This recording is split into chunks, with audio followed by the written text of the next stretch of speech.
pessoal, Felipe Barcelos, mais um bate-papo super aberto e participativo, e hoje com o professor Wesley. Ele é pré-candidato, na verdade pré-candidato não, ele já é candidato, porque nós já estamos dentro do período de candidatura e ele é pré-candidato. Candidato a vereador. Ele é candidato a vereador, tá? Como vocês estão vendo aqui, o candidato do PSL é o candidato Nicolete, tá? Que vai estar concorrendo à prefeitura. E o professor está aqui hoje para a gente conversar, como vocês já estão acostumados, sobre políticas públicas. Inicialmente, eu estou nos estúdios do professor Wesley, né, na casa dele, mas a gente vai estar liderando aí esse bate-papo. E professor, deixa eu te perguntar, tem muita gente, né, e falando para vocês que estão assistindo, obviamente, tem muita gente que ainda não te conhece, na verdade? E essa aproximação das políticas públicas, ela é essencial para a população, isso é fato, né? Quanto mais próximo a gente estiver, mais próximo as políticas públicas vão estar da população, né? Menos a população vai ser enganada por muita gente que já está aí, isso é fato. Então, começa dizendo para o pessoal quem é o professor Wesley, para a gente mergulhar em temas da política pública. E eu queria que tu completasse, professor, falando para eles quais são as tuas bases, os teus valores e as tuas referências políticas. Ok. Inicialmente, boa tarde, Felipe. Agradeço aí, é sempre um grande apreço encontrá-lo e partilhar aí da sua distinta habilidade de interlocução. Obrigado, e talento comunicativo. Deixo aqui os meus registros de agradecimentos, né, por se direcionar até o meu espaço e, por extensão, aos seletos internautas aí que nos conferem essa oportunidade de dialogarmos e discorrermos aí sobre temáticas que remontam ao contexto político e ao processo eleitoral, que, aliás, já se avizinha, já se aproxima. Então, eu sou o Wesley, né, na verdade, resido aqui desde 2010, eu sou paraibano, cheguei aqui em 2010, fui extremamente bem recebido, de forma solícita, cordial, né, tenho afeição pela cidade, né, sou profissional da saúde, sou graduado inicialmente na área da enfermagem, depois biologia, depois letras, eu sou mestre em saúde pública e estou aí já próximo do desfecho do meu doutorado na área de clínicas odontológicas. Então você é paraibano, então? Eu sou paraibano. Ah, rapaz. Em face da, digamos, afinidade que eu tenho para com as políticas públicas, eu tenho dito aí de forma reiterada e exaustiva, né, que é importante que possamos inserir no contexto político pessoas sérias. Então, assim, não se afigura, ao meu juízo, colocar todas as pessoas, inserir todos os interessados em política em uma mesma vala comum. É isso que eu tenho dito. Então, eu acredito que a sociedade tem pessoas sérias e, modéstia à parte, eu me considero uma dessas pessoas sérias. Eu tenho dito também que não me preocupa o desfecho do processo eleitoral. Gostaria muito, claro, pedindo sempre, né, já conforme a legislação assim permite, a oportunidade honrosa de representá-los, né? Mas caso essa honrosa oportunidade não seja conferida, naturalmente eu sou totalmente adepto, né, e respeitoso para com a decisão soberana que emana, né, da vontade popular. Certo. Então, nesse contexto, Felipe, digamos que os meus valores, eu tenho uma base familiar, eu sou naturalmente conservador, né, então eu tenho uma base familiar, eu sou cristão, então eu sigo à risca aí os valores da família, da religião, do respeito para com o próximo, né, e espero aí que a gente possa lograr êxito nesse processo. E o nosso mote, não que a gente não possa aqui discorrer, versar sobre inúmeras temáticas, mas o nosso mote principal, claro, é saúde e educação. Tá certo. Pessoal, se vocês viram que o professor, conhecimento não falta, né? Obviamente é importante a gente ter conhecimento quando a gente entra nas políticas públicas, obviamente dentro da política em si, só que você precisa analisar muito mais que o conhecimento, você precisa analisar bases, você precisa analisar valores, família, tudo aquilo que nunca pode ser trocado. As bases, os valores e a família nunca pode ser trocado. Cuidado com muito candidato por aí que está fazendo arminha para cá, arminha para lá, Bolsonaro para cá, Bolsonaro para lá. Qual é a história do cara? Como é que foi o passado dele? Como é que é a esposa dele? Então você tem que prestar atenção na hora de você votar nos candidatos que hoje se apresentam, mas precisa analisar um todo. Aqui o professor, contando um pouco das bases, da história, da família dele, ele falou o seguinte, se você não entendeu, cuidado para não colocar todos os candidatos numa mesma vala. Existem pessoas muito boas e muito bem intencionadas. Agora cabe a quem decidir, não é verdade? Ou você é daqueles que só está esperando o candidato chegar para dizer assim, ó, você me dá quanto? Se me der mais, eu estou vendendo meu voto. Você não está vendendo o teu voto, você está vendendo o meu também. Você está vendendo o meu futuro, o futuro do professor, está vendendo o futuro de todo mundo. Tá? O teu umbigo está se tornando um umbigo de todo mundo. Tá? Isso mesmo. Então isso é muito complicado. Falar de política pública é falar do que nós precisamos, é falar da nossa saúde, da nossa segurança, da nossa mobilidade urbana, é falar da urbanização da nossa cidade. E o professor falou que o foco dele, obviamente, está dentro da área a qual ele trabalha, que é justamente a área da saúde. Professor, antes da gente mergulhar, tá, pessoal, isso é importante também, antes da gente mergulhar, eu queria que tu me falasse algumas coisas. Primeiro, harmonia. Existe hoje ou não harmonia entre Câmara Legislativa Municipal e Executivo Municipal? Existe essa harmonia entre esses órgãos e a harmonia entre Legislativo Estadual e Governo do Estado? Na verdade, Felipe, foi uma excelente pergunta. Na verdade, o que eu vejo aí, principalmente no tocante às questões do Estado, eu vejo, acredito que é de saber público, notório, é nítido, toda a população sabe, que existe aí uma determinada desavença, uma desarmonia entre a Assembleia Legislativa e o Executivo Estadual. Isso não é novidade para ninguém. E eu sou extremamente sincero, eu particularmente a Assembleia daqui, Felipe, até brincava com um amigo um tempo atrás que eu falava, olha, se me fosse concedida uma honrosa oportunidade nessa singela função de vereador, e se no futuro fizesse um bom trabalho, porque eu acho que depois de 4 anos, se o trabalho não foi bem feito, tem que mandar para a rua mesmo. Então, assim, se surgisse uma oportunidade, acho que você fez um bom trabalho, vamos te indicar aí para outra função. Eu falava que gostaria de pular a Assembleia Legislativa. Não é que eu não possa dizer que lá não tem pessoas boas, mas na verdade é um verdadeiro vespeio. O quadro atual é um verdadeiro vespeio, né? Eu vejo assim, por parte do que concerne as aprovações da Prefeitura, fazendo um desfecho aqui da sua indagação, eu vejo uma aprovação constante ali, a maioria extrema, pujante, está com a Prefeita. Inclusive o último orçamento que eles aprovaram. Foi agora no meio do ano. Isso, que eles aprovaram, 1,3 bi, que, por exemplo, eu tenho uma certa discordância de alguns pontos. Quando você pega, por exemplo, Felipe, eu parto de uma premissa básica. Eu acredito que aquilo que é assertivo tem que ser elogiado, independente da bandeira partidária. Então, assim, eu não consigo reconhecer inúmeros acertos, eu acredito que a prefeita, inclusive, vai sair com aprovação esplendorosa, de 70% ou mais. Agora, assim, transferir esses votos e colocar essa competência sobre o seu candidato, aí é uma esteira totalmente antagônica, paradoxa, diametralmente oposta, porque não se afigura... Ninguém sabe. Não se afigura, pelo menos ao meu juízo, alguém que, por exemplo, aparece aí nos albores, no arrebol, no crepúsculo do segundo tempo, nas antevésperas do processo eleitoral, quase com que nós estamos tendo aí uma inversão, como se o indivíduo fosse o prefeito e ela fosse vice-prefeito. Então nada, eu tenho dito de forma reiterada, nada é ofensa pessoal. Você não vai ver uma palavra, uma locução que leve... Deixa eu falar uma coisa interessante que você está falando, para você captar. Existem pessoas que não sabem nem o nome do candidato do MDB, que é justamente o candidato da gestão atual, da Tereza, tá? Todo mundo sabe que existe o candidato da Tereza, mas não sabem nem o nome do candidato da Tereza. O que o professor está dizendo é que é impossível dizer se o cara vai ter uma boa atuação ou não. Isso mesmo, não dá para julgar, Claro que eu também não posso. Inclusive teve uma entrevista que eu comentei.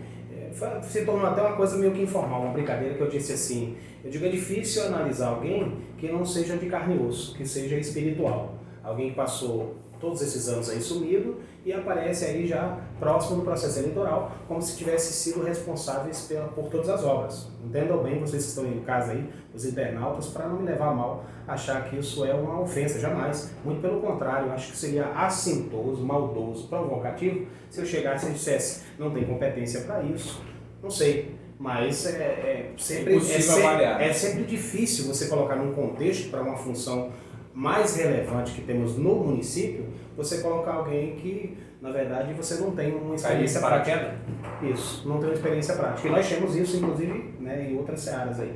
Ainda ontem eu fiz uma publicação no meu histórico, alertando para eles, tanto o Arthur quanto a Tereza, que o nosso portal da transparência na prefeitura está fora do ar. É interessante voltar a exportar ao ar, porque é direito nosso. Mas, de qualquer forma, essa harmonia, então... eu acredito que ela deixa a desejar. Deixa a desejar, né? Isso. Ainda mais em âmbito legislativo estadual, até porque um vereador... Principalmente. Né? Você não sabe, o vereador tem boca, o vereador tem celular, e o vereador consegue mandar uma mensagem para um deputado estadual. O vereador consegue mandar uma mensagem para o governador. Falou, governador, eu preciso de uma área ali, governador, no Cantar, eu preciso de uma área ali no Jardim Floresta, eu preciso de uma área ali no Araceres, que está deixando a desejar. Então, relacionamento e harmonia que pode haver entre uma Câmara Municipal e um governo de Estado pode ajudar a ponta da linha, que é justamente eu e você. Então, se você me permite, eu faço só um pequeno adendo aqui à sua exposição. Eu tenho dito, eu não tenho dúvidas, tudo que sai emana do coração. Né? Então, eu acredito que é importante o olho no olho, face a face, porque nesse momento, como você mesmo mencionou, os oportunistas de plantão aparecem. Né? E assim, com todo respeito, eu tenho dito, olha só esse exemplo para vocês que estão em casa. É um exemplo extremamente simples, básico. E, claro, pessoas competentes, olha, que eu estou em frente a uma pessoa extremamente competente. Então, eu tenho inúmeras pessoas competentes, inteligentes na sociedade. Não é isso que eu estou dizendo, me entendam bem. Tem um exemplo que eu tenho dado com frequência, que se você que está em casa, se você tem, eu tenho do lado direito e do lado esquerdo, eu tenho dois candidatos, um do lado direito e do esquerdo. Do lado direito eu tenho, por exemplo, um candidato que é o seu amigo, confrade, camarada, quase irmão, que você diz, esse aqui eu não posso negar um voto a ele. Né? Então esse aí, você tem mais de 15 anos de amizade. Porém, no que se refere ao perfil, que eu acho que precisa de perfil. Se você é piloto, você precisa de um perfil. Se você é pintor, precisa do perfil para ser pintor. Né? Então não é que esse colega, esse irmão, ele não possa ter um perfil, ele pode ter um perfil para outras áreas. Mas vamos, por exemplo, voltando aqui. De um lado eu tenho uma pessoa que o perfil e a vocação para a política não existe, mas lembrando que é o amigo, irmão, camarada de mais de 15 anos. Do outro lado, eu tenho alguém com a vocação, com perfil, porém, vamos dar esse acréscimo, né, essa condição importantíssima, porém é corrupto. Então, se o seu exemplo que está em casa é esse, não pense duas vezes. Vote no despreparado, né, ele é preparado em outras áreas, mas o nosso exemplo é mostrando que ele não tem preparo para a política.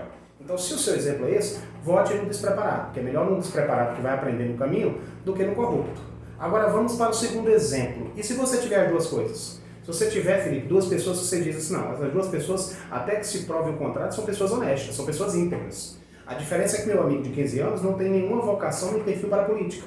E o outro indivíduo que eu acabei de conhecer, ele tem perfil e vocação. Então, me perdoe o seu amigo. Inclusive, eu já tive histórico desse no passado.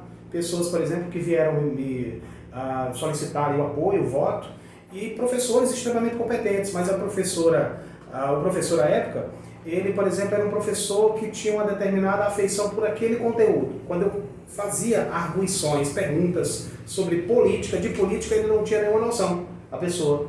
E aí eu fui tentar explicar, não dei o voto, a amizade continua a mesma, até porque eu tenho, de forma rotineira, tenho dito, a amizade é permanente, política é passageira. A ideia é inserir pessoas sérias, comprometidas, é fazer política pública, é aplicar a função do vereador, é pensar assim, eu preciso fiscalizar. Tem alguma obra aqui com cifras, com valores assombrosos, estratosféricos? Se tiver isso, eu preciso fiscalizar, tenho que ir lá fazer um vídeo, manda pesquisar. Porque esses valores estão tão, né? Aí, então, as indicações, que é o instrumento normativo que eu posso fazer, várias indicações para que o executivo vá lá consertar. Né? E a propositura, tem que lembrar da Constituição, para que você também não faça uma propositura, prometa milagre, né? Fazendo uma propositura naquilo que vai onerar o executivo, porque tem uma lei orçamentária, não posso fazer milagre não. Na verdade, o que você tem são tentativas. Então, eu vou tentar, faz as indicações, você insere as suas propostas, você espera que a maioria, porque lembrando, tem, por exemplo, pessoas que poderiam chegar e falar assim no bairro, para você que está em casa, você lá, né, da periferia, por exemplo, que alguém chega aí e diz, não se preocupe, se eu ganhar, amanhã a sua rua será asfaltada. Isso é mentiroso, mendaz, falacioso. É a verdadeira conversa fiada. Isso aí eu acho que você que está assistindo em casa, acho que você tem um mínimo de percepção para entender que isso aí é uma mentira daquelas gigantescas. Sim. E até Sim. se fosse possível isso acontecer, não seria Isso. do dia para a noite. Até porque, Felipe, só fechando aqui o raciocínio, até porque ele depende da chancela, da autorização dos demais membros do Legislativo e depende do carimbo de quem? Do prefeito ou prefeita que lá estiver. Né? Então, esse é um item crucial. Agora sim, vai ficar... Eu confesso que isso me deixa extremamente tristonho, estarrecido, o fato de, por exemplo, eu tenho pessoas que são conhecidas da Câmara, que nem sabem que sou candidato, e de repente chega a mensagem, tá de brincadeira, são 3 anos sumido, né? E de repente, às escâncaras, às abertas, chega ali aos 45 do segundo tempo, todo dia vai aparecer um projeto. Então, assim, claro, por que eu não vou mencionar nome? Porque eu não faço esse tipo de crítica, eu já falei uma vez e repito, site da Câmara dos Vereadores, abre lá, clica no seu vereador e veja a vida dele, quantas indicações, quantos projetos, para saber se foi atuante ou não. Se você achar que ele foi, parabéns, continue com ele e endosse o voto que vale a pena, caso ele tenha realmente sido efetivo.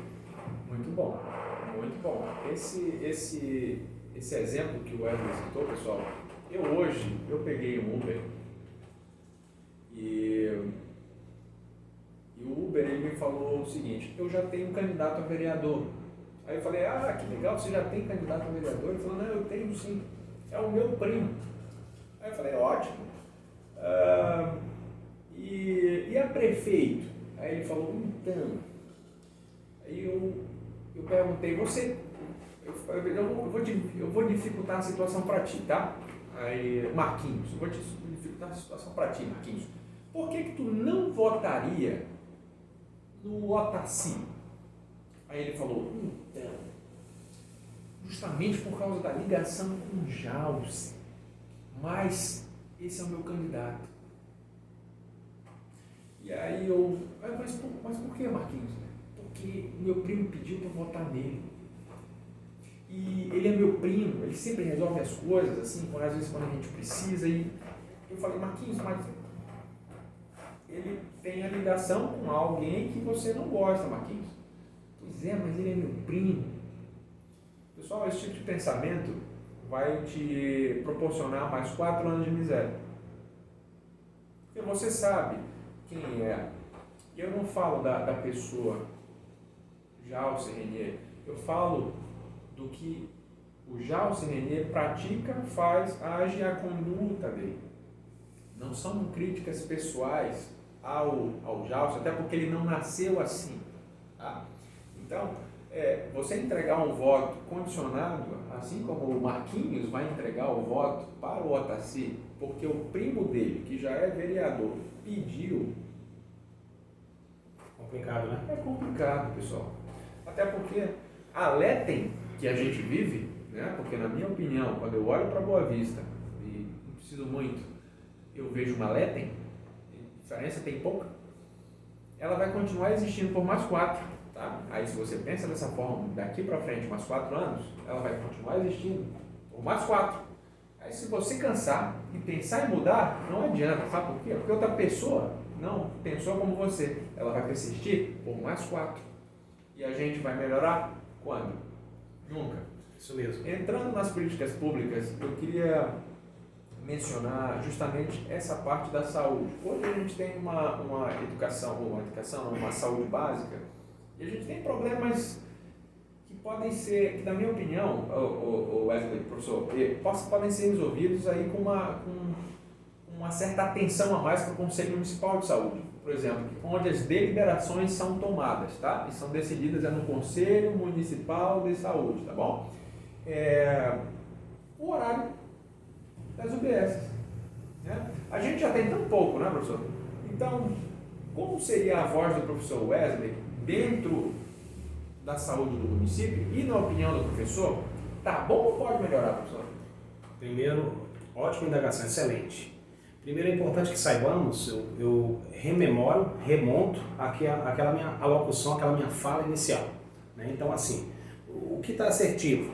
Por exemplo, se você pega assim, a própria urbanização, aí eu já entro na saúde, se você pega assim e diz, olha, a urbanização delas, praças, a infraestrutura foi positiva, mas quer dizer, não é coerente você pensar assim, buscar o orçamento público e ver, por exemplo, 350 milhões utilizados para a urbanização, em detrimento de 230 milhões, 232 para ser mais específico, utilizados para a saúde, né? E lá 320 utilizados para a educação. Então, quer dizer, a urbanização se sobrepondo, não que ela não seja importante, eu particularmente sou fã também de urbanização, mas eu acho que a saúde tem que ter um investimento maior.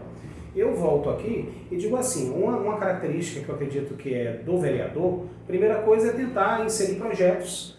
Por exemplo, eu já remonto aqui algumas citações de, por exemplo, a própria questão da acessibilidade. Se você pega hoje idosos e deficientes físicos, você tem parcerias com os laboratórios. Você tem os postos de saúde que nós temos e eles têm algumas parcerias que no máximo eles vão até o posto de saúde para, por exemplo, uma coleta de exames em um deficiente físico ou no idoso, né?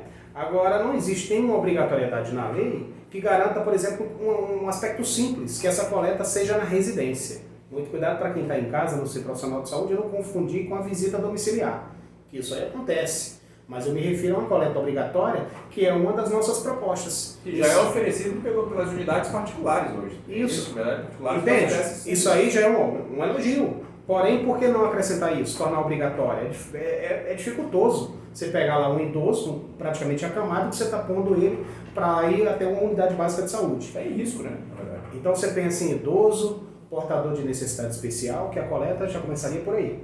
Né? Por exemplo, aí tem uma proposta que, inevitavelmente, vou dar aqui os louros, os méritos aqui para o Nicolete, né, que seria uma proposta que é do governo federal, o município tem como aderir a isso aí, que é o Saúde na Hora, que ele amplia o horário de funcionamento. Então, automaticamente, a gente pode estar chancelando, trabalhando isso juntos, né, de modo que esse horário possa ser ampliado, inclusive para os finais de semana. Eu acredito que saúde é prioridade, tem que ver redistribuição de recursos, a gente quer bater nessa tecla, né, praças continuam, beleza, é importante, mas saúde pública em primeiro lugar, né, esse é um item. Se eu pego, por exemplo, entrando na seara dos profissionais, nós temos resolução específica, primeiro os profissionais da enfermagem, eles têm resolução específica que colocam um limite lá de profissionais da enfermagem por cada, por exemplo, leito hospitalar. Né? E nós temos resolução do COFEM, né, que amplia esse número de profissionais. Então é outra, digamos, peleja, batalha que nós temos, ampliar o quantitativo desses profissionais, que são profissionais aí cruciais. Encarece o orçamento? Né? Na verdade é o seguinte, a inclusão, se você, por exemplo, pegar a própria lista do concurso público, nós até mediamos uma reunião, né, para que houvesse esse chamamento. Né? Então esse chamamento das pessoas que já estão lá, você vai buscar lá, claro, respeitando a lei orçamentária do município, a 101 de 2000, né, que coloca lá no máximo até 49% da folha. Perfeito. Então ela está seguindo a regra, mas por exemplo você tem lá os cargos de confiança, então nada que você não pudesse fazer uma alocação, uma redistribuição, né, uma análise minuciosa, uma reorganização para o melhor aproveitamento justamente desse recurso que já é nosso. Porque eu acho que nós não temos problemas com recurso financeiro. Na minha opinião, nós, Boa Vista, não tem problema com recursos financeiros, até porque recebe e já rejeitou recursos, inclusive. Verdade. Então, esse é um ponto extremamente válido, até porque a população inteira, né, você sofre, você sabe muito bem o que é ir na UBS. Na verdade, você nem sai mais para ir na UBS meio-dia, porque você sabe que está fechado. Então, são mudanças que podem ser feitas de maneira simples, com vontade política. Sim, isso é fato. Entrando numa outra área de política pública, e você pode perceber a paixão que o professor tem pela saúde. Tá? Isso é muito bom. Acho que você precisa analisar, como eu já falei no começo, você precisa analisar todos os candidatos a vereador e candidatos a prefeito, principalmente, pelo amor de Deus, não pela sua experiência, nem pela sua tecnicidade, nem pelo seu conhecimento, e nem somente por ideologia, mas é preciso saber o que ele acredita, o que fundamenta as decisões do candidato, onde está a base dele, tá? Porque ele pode ser um cara como e desculpe a crítica se você gosta dele, tá? Ele pode ser um cidadão de extremo conhecimento técnico, tá? Chamado Sérgio Moro. Ele pode ser tudo isso e ao mesmo tempo, para o país, ser um nada. Tá? Então é para você entender que a pessoa ela precisa ser analisada, principalmente o majoritário, o candidato a prefeito, precisa ser analisado como um todo. O que você não negocia no seu candidato? Já pensou se você elege um candidato e daqui a pouco ele fala assim, a partir de hoje toda a escola vai ter que ter um banheiro unissex? Né? O que você vai querer o seu filho indo dentro de um banheiro unissex? Você precisa pensar nisso antes de votar, sabia? Existem candidatos hoje que defendem o aborto, defendem exatamente esse tipo de ideologia. Isso já te ajuda a encurtar muito a lista. Eu aproveito o ensejo, a fala, para fazer aqui um parêntese relacionado à questão das convicções, né? Convicções ideológicas, partidárias. O que está em voga aqui? O que está em voga, o que está em discussão, né, entre o professor Wesley e Felipe, seria a inserção de pessoas sérias, o voto de confiança que você pode dar no seu candidato. Na perspectiva, não sei, eu costumo dizer que não se deve dar o braço a torcer. Quer dizer, é pior ainda você bater numa porta, eu confesso que tem acontecido. Você bater numa porta e a pessoa achar que todos são iguais, que não existe probabilidade de mudança, e isso é terrível para o município, né? Que você está criando ali um hábito. Uma roda gigante que nunca para de girar. Então, dentro